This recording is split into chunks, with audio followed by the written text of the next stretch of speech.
नमस्कार, मी भाऊ तोरसेकर. तुम्ही बघत आहात प्रतिपक्ष. मित्रांनो, राज्यसभा निवडणुकीचा अर्ज भरण्याच्या बरोबर 2 दिवस आधी महाराष्ट्राचे माजी मुख्यमंत्री अशोक चव्हाण यांनी विधानसभेचे अध्यक्ष राहुल नार्वेकर यांच्याकडे आपल्या आमदारकीचा राजीनामा सादर केला होता.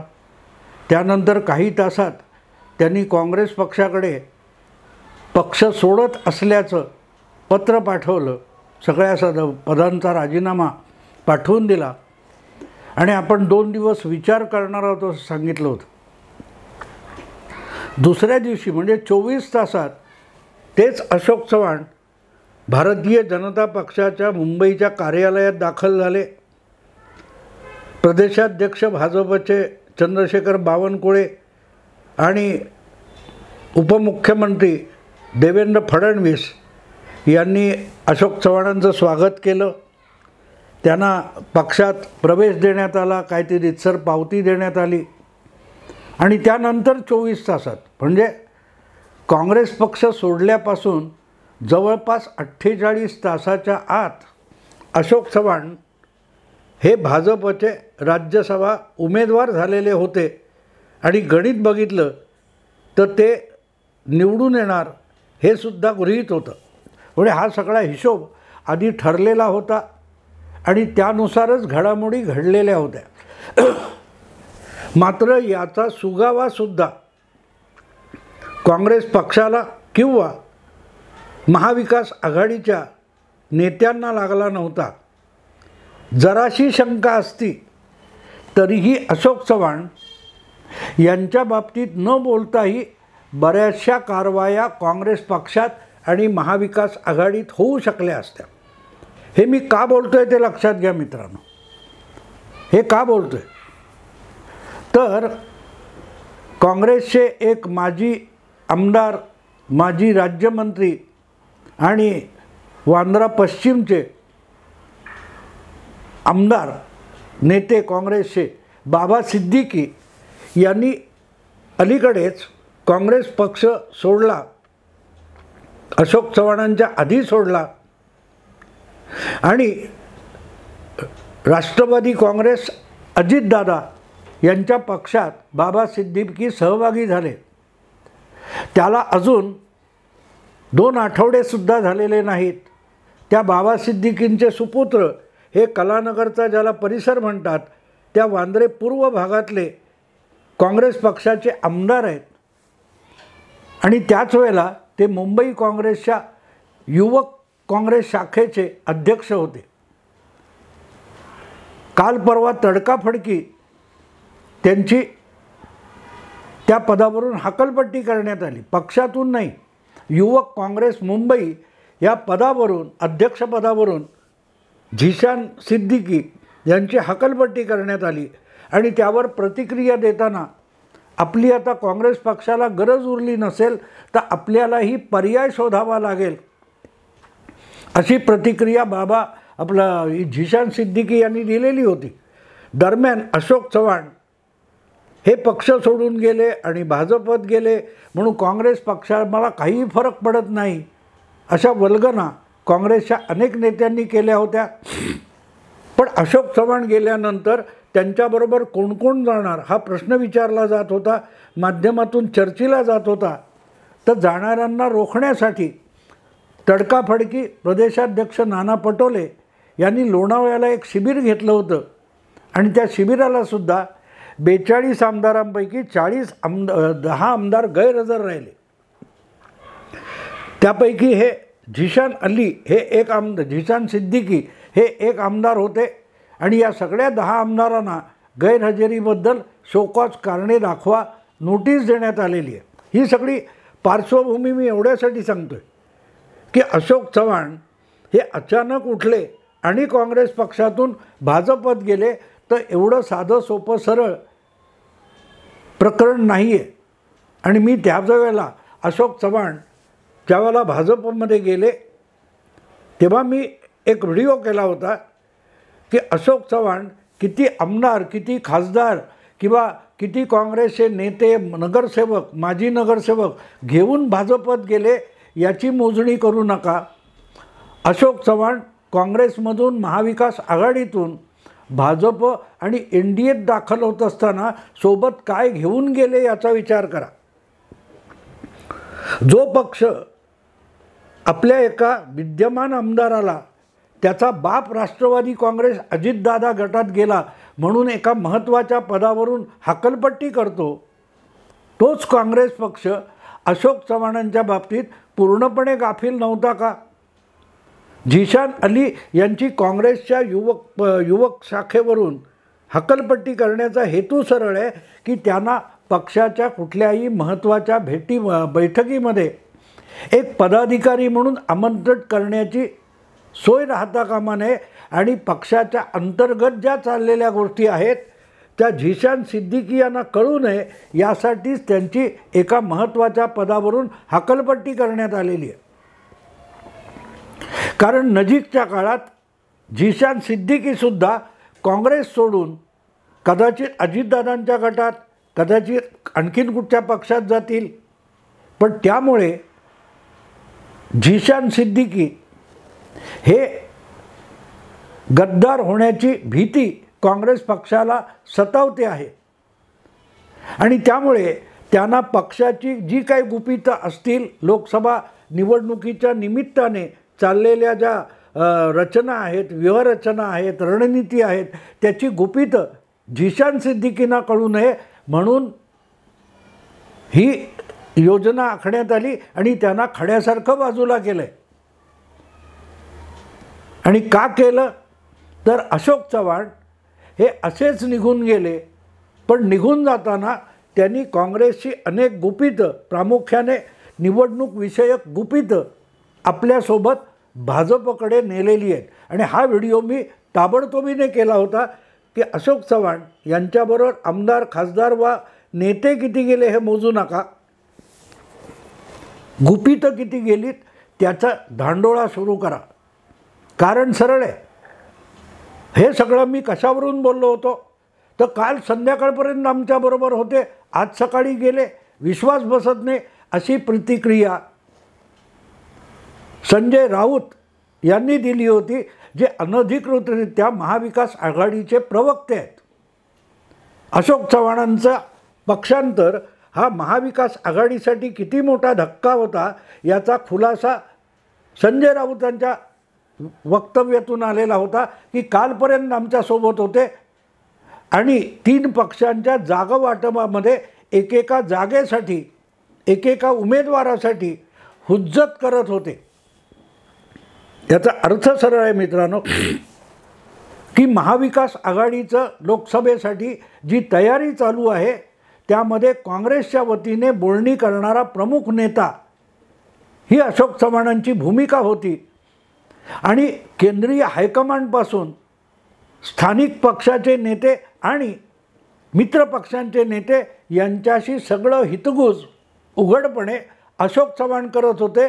पण त्यांनी आपणच भाजपत जाणार आहोत याचा सुगावा काँग्रेसला आणि मित्र पक्षांना लागू दिला नव्हता. आणि म्हणूनच अशोक चव्हाण हे किती आमदार आणणार, किती नेते आणणार यापेक्षा त्यांच्या गुपितामुळे भाजपसाठी मोठे झालेले होते.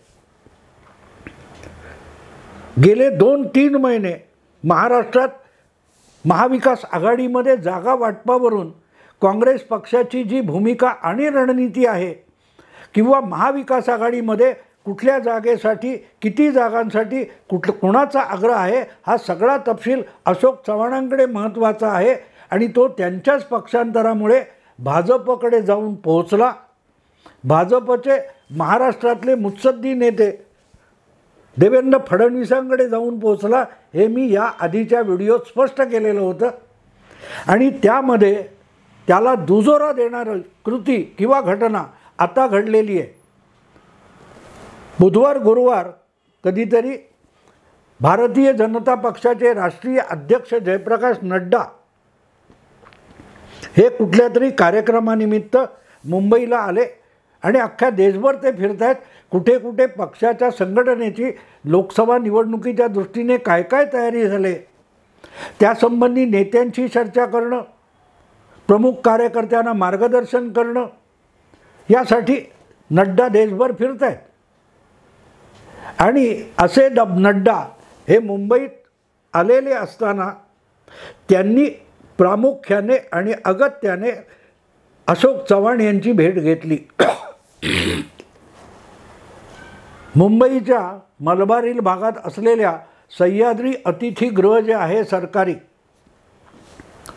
तिथे अशोक चव्हाण आणि जयप्रकाश नड्डा भाजपचे राष्ट्रीय अध्यक्ष यांची बंद दरवाजा आड बैठक झाली अशी बातमी म्हणून महत्त्वाची होते. तसं बघायला गेलं तर 3 खासदार गोपचंडे आणि मेधा कुलकर्णी हे पण अशोक चव्हाण यांच्याबरोबर नुकतेच राज्यसभेवर निवडून आलेले आहेत. पण त्या दोघांना जे पी नड्डा भेटले नाहीत. जे पी नड्डा हे नव्याने पक्षात आलेल्या अशोक चव्हाणांबरोबर बंद दरवाजा आड गुप्तगू करतात आणि देवेंद्र फडणवीस तिथे हजर असल्याचंही सांगितलं जातं. त्याचा अर्थच लक्षात घ्या.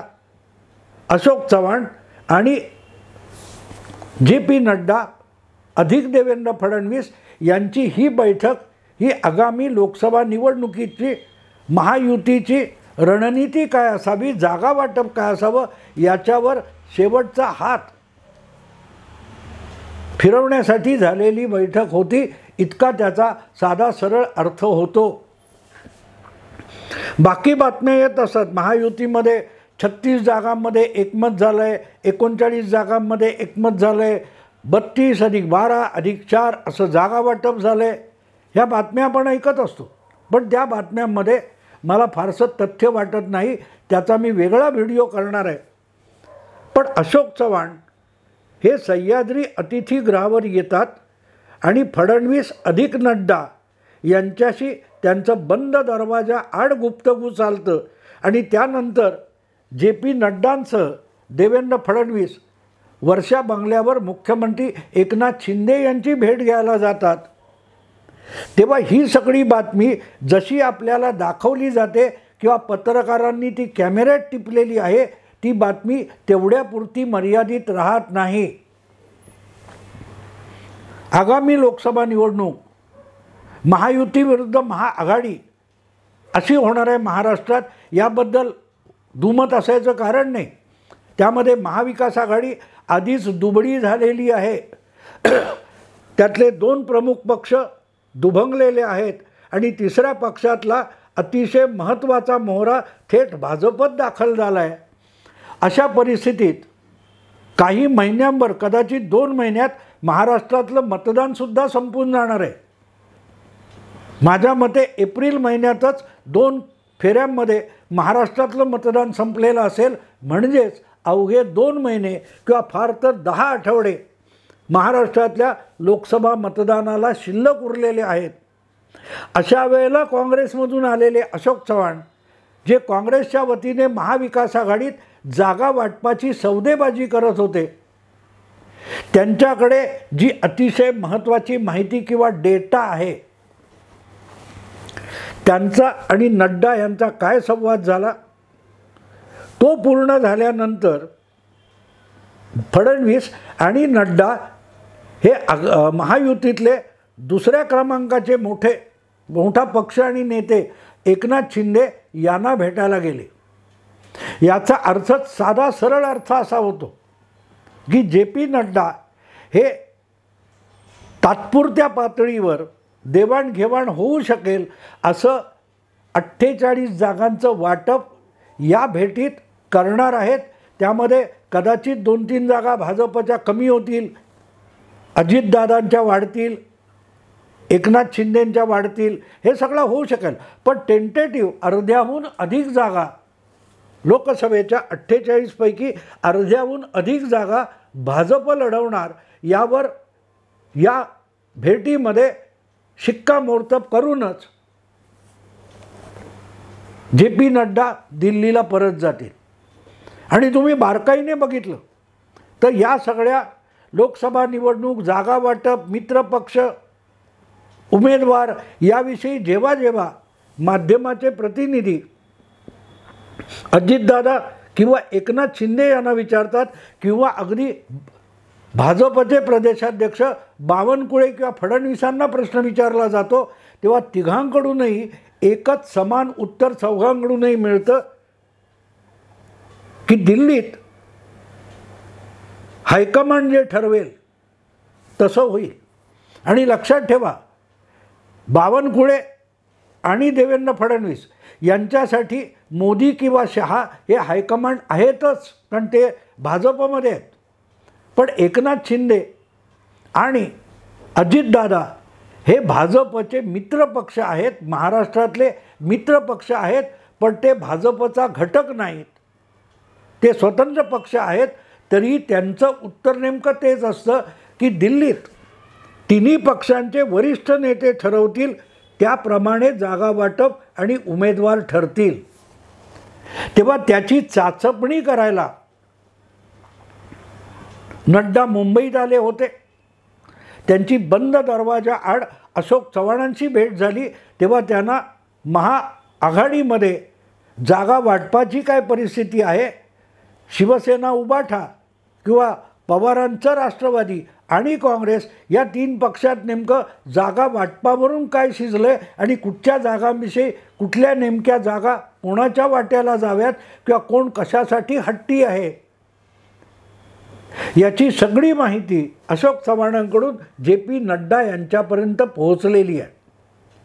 त्यामुळे 48 जागांचं वाटप हंगामी तात्पुरतं कसं करायचं, टेंटेटिव्ह कसं करायचं, आणि त्यामध्ये अजितदादा आणि एकनाथ शिंदे यांचं समाधान करायचं आणि त्यावर अंतिम शिक्कामोर्तब अमित शहा किंवा नरेंद्र मोदी यांच्याकडून घ्यायचं, हा सगळा बेत आहे. आणि म्हणून बंद दरवाजा आड अशोक चव्हाण आणि देवेंद्र फडणवीस यांची नड्डांची भेट ही महत्त्वाची ठरते. त्यानंतर ते मुख्यमंत्री एकनाथ शिंदेंना भेटायला जातात. याचा अर्थ साधं सरळ असा मला वाटतो की एक धोरणात्मकरित्या तत्वतः भाजप हा सर्वात मोठा पक्ष आहे, दिल्लीत त्याच पक्षाचं सरकार होणार आहे आणि त्याच पक्षाच्या सर्वोच्च नेत्याला तिसऱ्यांदा पंतप्रधान करायचं आहे, हे एकनाथ शिंदे आणि अजितदादासुद्धा पुन्हा पुन्हा बोलत असतील तर एक गोष्ट साफ आणि स्पष्ट होते की जागा वाटपासाठी हुज्जत आणि वाद घालायचा नाही. यामध्ये सगळ्यात मोठा आणि सिंहाचा वाटा भाजपला सोडावा लागेल, हे तत्वतः शिंदे आणि अजितदादा यांनी मान्य केलेलं आहे, इतकाच त्याचा अर्थ आहे. जे काय स्थानिक तुम्ही प्रादेशिक पक्ष आहेत आणि तुम्हाला प्रादेशिक राजकारण करायचं आहे, शिंदे असोत किंवा अजितदादा असोत, हे महाराष्ट्राबाहेरच्या राजकारणात फारसं स्वारस्य दाखवत नाहीत किंवा भाग घेत नाहीत, तर त्यांना महाराष्ट्रामध्ये त्यांच्या ज्या विधानसभेच्या जागा आहेत त्यामध्ये अधिक चांगला वाटा दिला जाईल. पण लोकसभेसाठी मात्र त्या दोघांनीही भाजपचा सिंहाचा वाटा मान्य केला पाहिजे, हे पटवण्यासाठीच जे.पी. नड्डा मुंबईत आले होते आणि ज्या प्रकारे त्यांची भेटगाठ झालेली आहे आणि त्यानंतर एकनाथ शिंदे यांच्या निवासस्थानी नड्डा गेले, याचा अर्थ तत्वतः किंवा तात्पुरत्या टेंटेटिव्ह जागा वाटप झालेलं आहे. ते 32, 12 आणि 4 असं जे सांगितलं जातं असं असेल असं मला बिलकुल वाटत नाही. किंवा दोन्ही छोट्या पक्षांकडून जे जागा वाटपावरून दावे प्रतिदावे केले जात आहेत ते पण गंभीरपणे घेण्याची गरज नाही. नड्डा आणि अशोक चव्हाण यांच्या बंद दाराआडच्या चर्चेला म्हणूनच सर्वाधिक महत्त्व आहे. इथेच थांबतो. आवडलं लाईक करा, शेअर करा, सबस्क्राईब करा. नमस्कार.